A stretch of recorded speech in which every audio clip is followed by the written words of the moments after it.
Liminality is a new way of defining and delivering digital software. Over here, you can see the entities. These are the small units of logic that we are going to maintain and iterate on while using liminality. Over here, you can see the details of the entity. It includes a description as well as a series of actions that are part of this entity. These all constitute logic that will then be transformed into code.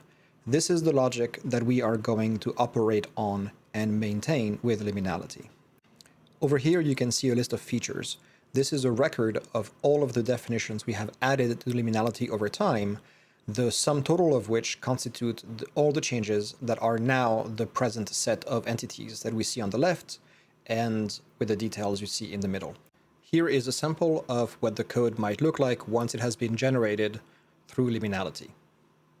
Since the way to think about liminality is that it is the business logic that you are working on, the main loop of working with liminality is defining behavior, having the LLM work on it, reviewing the LLM's generation, and then accepting that behavior, and then continuing to define new behaviors bit by bit.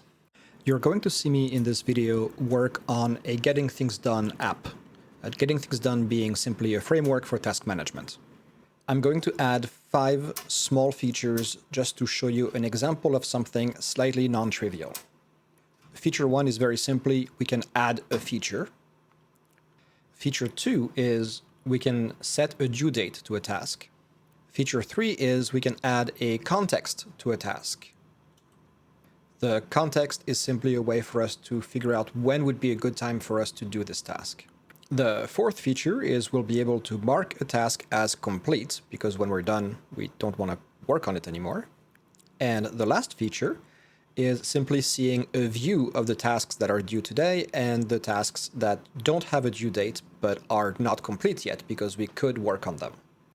Managed this way, code generation is simply a byproduct of having worked on all the business logic.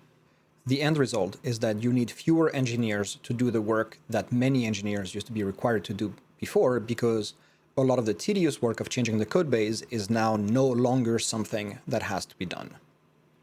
So when we record the video, we see that to do with no due date, we have a task, record the video here. Then the next thing we do is we mark it as complete, and it should no longer show in the things to do today. But when we look in the storage, we should indeed see that it's there with the status of done.